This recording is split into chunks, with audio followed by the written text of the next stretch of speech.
प्रभु यीशु मसीह के प्रिय और मधुर नाम में आप सबों को जय मसीह की। परमेश्वर पिता का धन्यवाद देते हैं इस सुंदर समय के लिए कि उसने एक बार फिर से हमको ऐसा मौका दिया कि हम उसके वचन को लेकर के आने पाते हैं।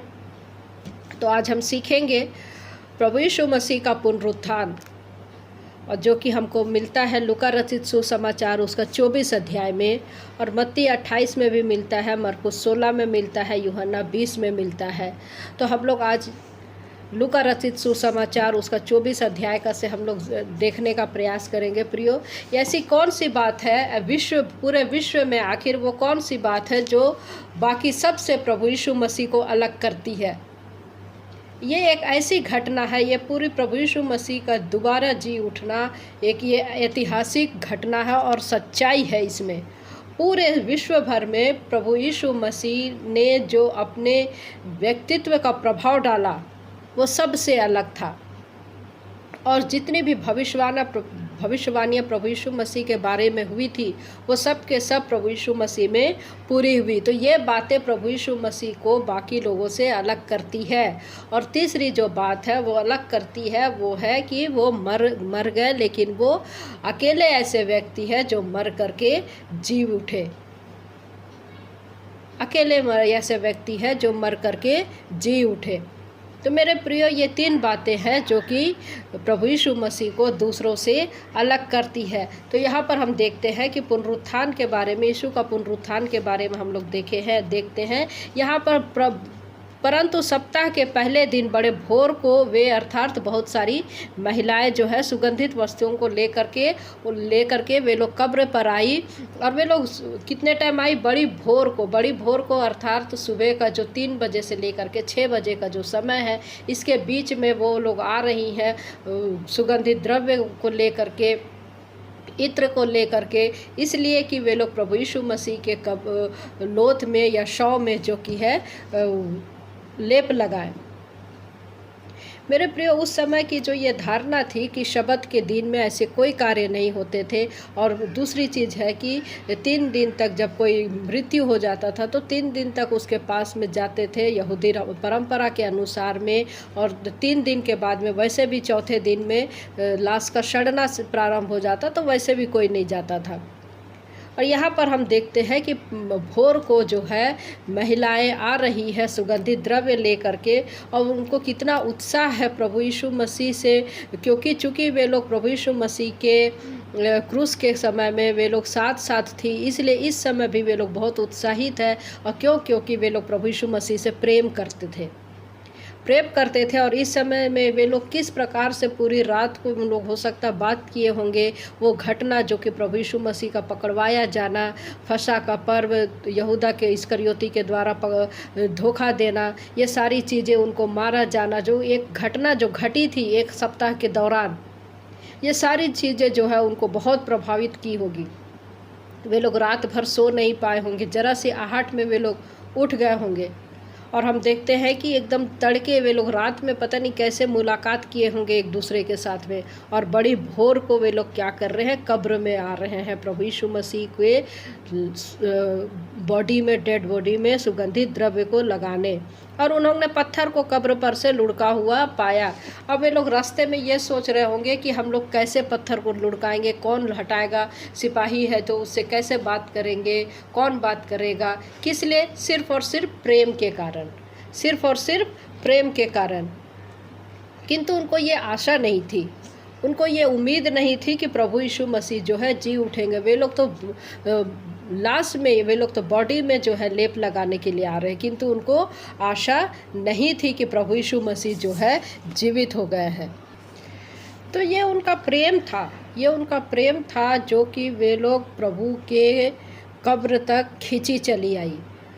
उनको चिंता था पत्थर को कौन हटाएगा, उनको चिंता था कि सिपाही से कैसे बात करेंगे, किंतु फिर भी वे लोग आती है, ये उनका प्रेम है। और जब हम लोग 9वें पद को देखते हैं, वहाँ लिखा है, और कब्र से लौटकर उन्होंने उन 11 को और अन्य सबको ये सब बातें कह सुनाई जिन्होंने प्रेरितों से ये बातें कही। वे मरियम मगदलिनी और योअन्ना और याकूब की माता मरियम और उनके साथ की अन्य स्त्रियां भी थी। तो सभी स्त्रियां थी, और इन लोग क्या है, इन लोग जो अनुभव किए जो इन लोगों ने अनुभव किया कि प्रभु यीशु मसीह जो है मरे हुए में जी उठे हैं, क्योंकि वचन उनको क्या कह रहा है कि वे डर गई और धरती की ओर मुंह झुकाए रही, और उन्होंने उनसे कहा, तुम जीवितों को मरे हुए में क्यों ढूंढती हो? तुम जीवितों को मरे हुए में क्यों ढूंढती हो? मेरे प्रिय, प्रभु यीशु मसीह जीवित हो चुके हैं। प्रभु यीशु मसीह जो है जीवित हो चुके हैं। ये उन महिलाओं का सबसे पहला अनुभव और सबसे पहले समाचार महिलाओं को ही मिला। ये कितनी खुशी की बात है कि सबसे पहला अनुभव महिलाओं को ही मिलता है। हम यहाँ पर हम देखते हैं इस बात को, और प्रभु यीशु मसीह जो है उनसे मिलते हैं। सबसे पहले जो है महिलाओं को प्रभु यीशु मसीह ने अपना दर्शन दिया था। पुनरुत्थान के बाद में हम देखते हैं कि ये महिलाएं ही थी जो कि वापस आकर के बहुत उत्साह के साथ में वापस आती है और प्रचार करती है और गवाही देती है कि प्रभु यीशु मसीह जी उठे हैं। सचमुच में वे बता करके नहीं बताती नहीं तो कलीसियाओं का आज स्थापना नहीं होता। तो कितनी धन्यवाद की बात है कि महिलाओं को प्रभु यीशु मसीह ने कितना ऊंचे स्थान पर रखा है, और उसका प्रेम ही है, महिलाओं का प्रेम ही है, महिलाओं का समर्पण ही है, और प्रभु यीशु मसीह उनके प्रेम का सम्मान करते हैं, प्रेम का आदर करते हैं। यहाँ पर हम इस बात को देखते हैं। दूसरी चीज़ हम लोग देखते हैं, दूसरे ग्रुप को हम लोग देखते हैं। 2 शिष्य है जो अमाउस के नगर में जा रहे हैं। प्रभु यीशु मसीह के 2 शिष्य हैं, किंतु ये लोग जो है 12 चेलों में से नहीं है। इसमें से एक का नाम क्लियोपास है और दूसरे का नाम जो है यहाँ पर नहीं दिया हुआ है। यहाँ पर नहीं दिया हुआ। ये लोग बहुत हताश है, निराश है, असमंजस की स्थिति में है। पता नहीं क्या हुआ, कैसे हुआ। 1 हफ्ता की पूरी घटनाओं को याद कर रहे हैं, आपस में बातचीत कर रहे हैं। और वे लोग क्या है, जा रहे हैं अमाउस नामक एक गांव को जा रहे हैं जो यरूशलेम से कोई 7 मील की दूरी पर था। वे लोग आपस में बातचीत करते हुए जा रहे हैं, और यहाँ पर हम देखते हैं कि प्रभु यीशु मसीह उनके बीच में साथ हो लिए। प्रभु यीशु मसीह जो है उनके पास में आकर उनके साथ हो लिए। जब हम 2 या 3 उसके नाम से इकट्ठे होकर प्रभु यीशु मसीह के बारे में बातचीत करते हैं, प्रभु यीशु मसीह स्वयं हमारे बीच में आते हैं, स्वयं हमारे बीच में आते हैं। यहाँ पर हम इसको बहुत अच्छे से देखते हैं। एक का नाम क्लियोपास है और दूसरे का नाम यहाँ पर नहीं दिया हुआ। यीशु मसीह जो है उनके साथ साथ चलना शुरू करते हैं, और पद 17 में पूछते हैं उनसे, ये क्या बातें हैं जो तुम चलते चलते आपस में करते हो? और वे उदास से खड़े रह गए। वे लोग उदास से खड़े हो गए। प्रभु यीशु मसीह को उनकी भावनाएं टच कर रही हैं। वे लोग जो आपस में यीशु मसीह की बातें कर रहे हैं, प्रभु यीशु मसीह को उनकी भावनाएं टच कर रही हैं। यीशु मसीह पूछ रहे हैं कि क्या बात है, क्या बात है। मेरे प्रियो, जब हम आपस में मिलते हैं, हम प्रभु यीशु मसीह के बारे में बातचीत करते हैं, वो स्वयं हमारे मध्य में आते हैं, स्वयं हमारे मध्य में आते हैं। और हम देखते हैं कि उसने ये जानना चाहा कि उसके बारे में क्या क्या चल रही है। उसने ये जानना नहीं चाहा। उसने ये जानना नहीं चाहा कि क्रूस पर उसको किसने चढ़ाया। उसने ये जानने की कोशिश नहीं चाहा कि उसके क्रूस पर चढ़ाए जाने की साजिश किसने रची थी। परंतु वो प्रभु यीशु मसीह उन चेलों में से को ये जानना चाह रहा था कि उनके अंदर में प्रभु यीशु मसीह के बारे में क्या बातें हैं, या वे लोग प्रभु यीशु मसीह को कैसे जाने और कितना जाने और कैसे समझे। इन सारी घटनाओं के कारण वे 2 चेले प्रभु यीशु मसीह के बारे में क्या जान पाए, इस बात को जानने की जिज्ञासा प्रभु यीशु मसीह पर थी। यीशु मसीह ये जानना चाह रहे थे कि जो कुछ पिछले दिनों में या फिर घटना हुआ, उससे ये लोग क्या सीखे और क्या समझे। मेरे प्रिय, जब प्रभु यीशु मसीह हमारे पास में या हमारे बातचीत में आते हैं, तो वो चाहते कि हम लोग उसके विषय में और गहराई से सीखें और गहराई से सीखे। तो पद 18 क्या कहता है, यह सुनकर उनमें से क्लियोपास नामक एक व्यक्ति ने कहा, क्या तू यरूशलेम में अकेला परदेसी है जो नहीं जानता कि इन दिनों में उनमें क्या क्या हुआ है? उसने पूछा, कौन सी बातें? उन्होंने उनसे कहा, यीशु नासरी के विषय में, जो परमेश्वर और सब लोगों के निकट काम और वचन में सामर्थी भविष्यवक्ता था। वे लोग अभी भी नहीं पहचान रहे हैं। जैसे स्त्रियां नहीं पहचान रही थी, वैसे ही ये शिष्य भी नहीं पहचान रहे। और आगे हम देखते हैं कि गलील में जो है चेले मछली पकड़ते हुए भी यीशु ने जब मछली मांगा, तब वे लोग नहीं पहचान पाए कि ये यीशु है।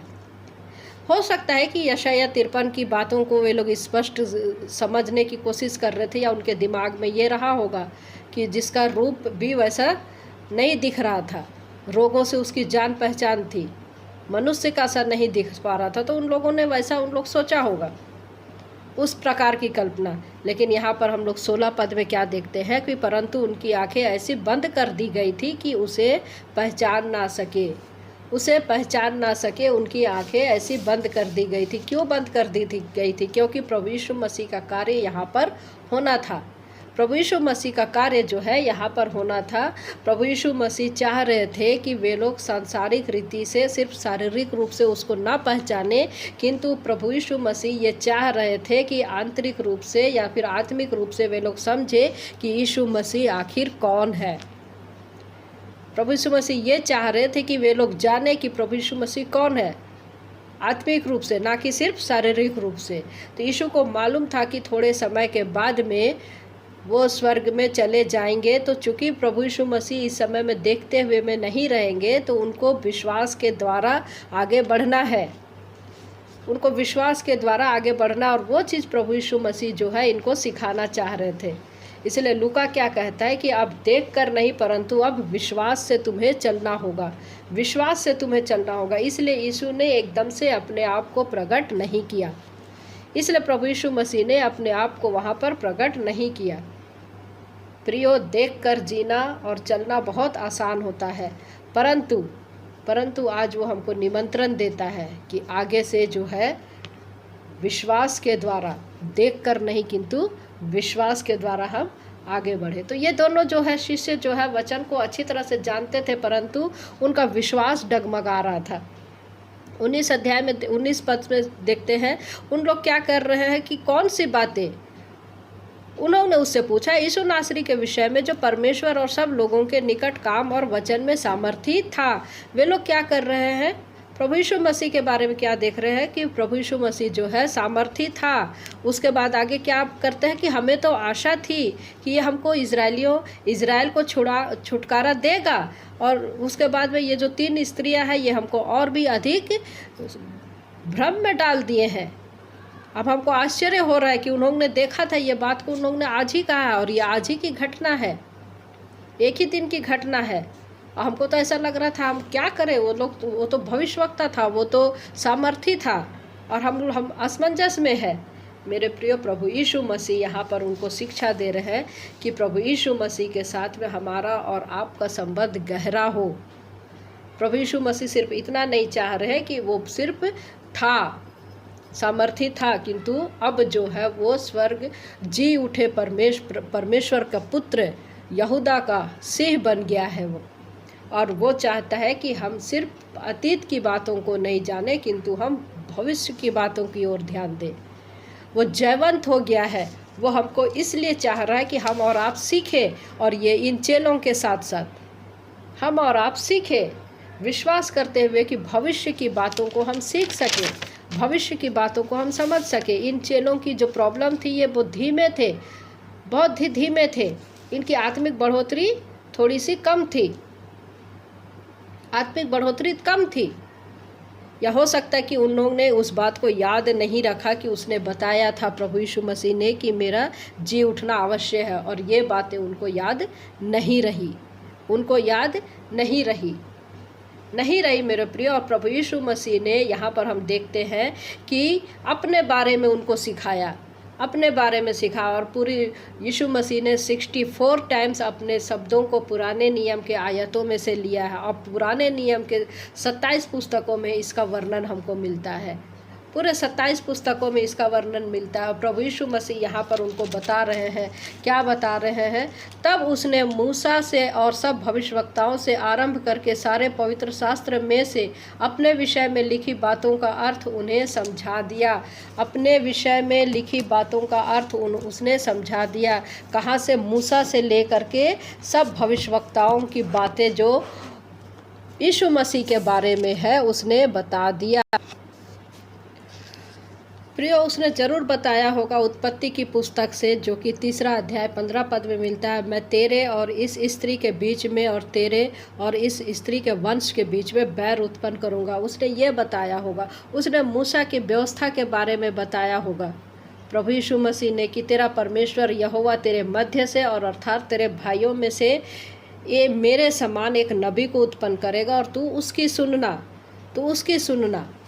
यीशु मसीह ने जो दाऊद ने जो देखा था कि दाहिनी ओर बैठा है, उसने ये बताया होगा अपने बारे में। यशायाह की पुस्तक में से बताया होगा कि वो कैसे दुखी दास है। यिर्मयाह की पुस्तक में से बताया होगा कि धार्मिकता की टहनी है। होशे की पुस्तक में से बताया होगा कि वादियों का शोषण है। योवेल की पुस्तक में से बताया होगा कि अपने लोगों की आशा है।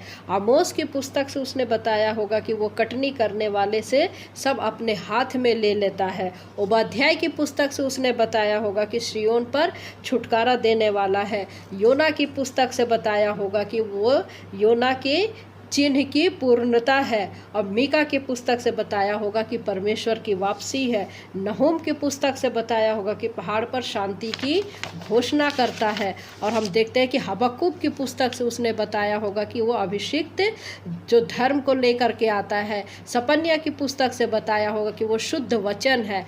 हगई की पुस्तक से बताया होगा कि परमेश्वर का नगर को पुनः बनाने वाला है। जकरिया की पुस्तक में से बताया होगा कि पवित्रता का सवेरा है। मलाकी में बताया होगा कि शुद्ध करने वाली अग्नि है। उसने ये सारी बातें बताया है। क्या कहता है कि सब भविष्यवक्ता मूसा से और सब भविष्यवक्ताओं से आरंभ करके सारे पवित्र शास्त्र में से अपने विषय में, तो ये सब बातें उसने प्रभु यीशु मसीह ने दोनों चेलों को बताया होगा। पूरे रास्ते भर उसने बताया। अनंत काल का पिता, शांति का राजकुमार, अद्भुत युक्ति करने वाला पराक्रमी परमेश्वर, जो अल्फा है और वो ओमेगा है। मेरे प्रिय, उस प्रभु यीशु मसीह ने ये बताया होगा। सोच के देखिए कितनी गंभीर, ये पहली बाइबल स्टडी है प्रभु यीशु मसीह के पुनरुत्थान के बाद। प्रभु यीशु मसीह के पुनरुत्थान के बाद में ये पहली बाइबल स्टडी है जो स्वयं प्रभु यीशु मसीह करा रहे हैं। और हम देखते हैं कि यहाँ पर भी उनकी आंखें नहीं खुली। और उसके बाद हम लोग देखते हैं कि जब वह उनके साथ भोजन करने बैठा तो उसने रोटी लेकर धन्यवाद किया और उसे तोड़कर उनको देने लगा। तब उनकी आंखें खुल गई। जब रोटी ले करके धन्यवाद दे करके तोड़ करके देने लगा, तब उनकी आंखें खुल गई। देखिए यहाँ मेज की संगति प्रभु यीशु मसीह कैसे करा रहे हैं। जब मेज की संगति होती है तो आंखें हमारी खुलती है और वे लोग पहचान गए प्रभु भोज की संगति। और यही तो प्रभु यीशु मसीह चाहता है कि हम और आप जो है प्रभु भोज की संगति में सम्मिलित हो। उसकी जो देह जो तोड़ी गई थी वो हमारे लिए तोड़ी गई थी। और वो रोटी को धन्यवाद के साथ में रोटी लेकर धन्यवाद किया और उनको तोड़ करके देने लगा। मेरे प्रिय, ये कितनी अद्भुत बात है और कितनी गहरी बात है। और जब हम मेज की तैयारी कर लेते हैं, आपस में प्रभु के बातों को जब हम लोग सीख जाते हैं, उसकी रोटी को तोड़ करके जब हम लोग खाते हैं, उसके बाद आगे क्या लिखा है कि उन्होंने आपस में कहा, जब वह मार्ग में हमसे बातें करता था और पवित्र शास्त्र का अर्थ हमें समझाता था, तो क्या हमारे मन में उत्तेजना ना उत्पन्न हुई थी। वे उसी घड़ी उठकर यरूशलेम को लौट गए और उन 11 और उनके साथियों को इकट्ठे पाया। सोच के देखिए, 7 मील की दूरी से आ रहे हैं, वचन को लेकर के आ रहे, वचन सीखते हुए आ रहे हैं। और जब यहाँ सीख गए और जब उनकी आंखें खुल गई तो वे लोग वापस चले गए, तुरंत फिर वापस चले गए 7 मील की दूरी पर। और वहाँ यरूशलेम में जा कर के जो है उनके शिष्यों को बताया। अब उनकी जो है क्या है, बाइबल पढ़ने का और मैसेज देने का, प्रभु यीशु मसीह के बारे में बताने की जो टेक्निक थी या फिर उनकी जो बातें थी वो बदल गई। जैसे हम क्या देखते हैं, मरियम और उनकी जो स्त्रियां थी, उनके साथ की जो स्त्रियां थी, उस सब में पहले जाते समय कितनी हताश थी कि पत्थर को कौन हटाएगा, सैनिक से कौन बात करेंगे, कैसे बात करेंगे। किंतु जब वे लोग उन्होंने उस चीज़ को देखा तो वे लोग दौड़ करके आए और गवाही देने लगे और प्रभु यीशु मसीह के बारे में बताने लगे कि यीशु मसीह जी उठा है। यहाँ पर हम इन चेलों के बारे में हम देखते हैं कि इनको जैसे पवित्र शास्त्र के बारे में पता चला, जानकारी मिली, प्रभु यीशु मसीह से हमने मुलाकात किया, इन लोग तुरंत चले गए और क्या किए? प्रचार किए, उनके शिष्यों को बताया। तो मेरे प्रियो, जब प्रभु यीशु मसीह के बारे में हम लोग चीज़ सीखते हैं, जानते हैं, तो हम लोग क्या करते हैं? बताते हैं। भले ही कोई सुने या ना सुने, आपकी ठट्ठा उड़ा सकते हैं, आपकी मजाक उड़ा सकते हैं, आपकी खिल्ली उड़ा सकते हैं, किंतु हमारा प्रभु यीशु मसीह जो है जीवित हो गया है, और ये हमको और आपको सबको बताना है, सबको बताना है। कैसे वो स्त्रियों के साथ में भी था और कैसे वो इनके साथ में भी था, और कैसे गहराई में लेकर के जाता है जब वो हमारे संग और साथ में होता है। तो हमको प्रभु यीशु मसीह के वचन में आगे बढ़ना है, आगे बढ़ते हुए हमको उसके कार्य को करना है। तो परमेश्वर पिता इन वचनों के द्वारा हम में से प्रत्येक को आशीष दे। आमीन।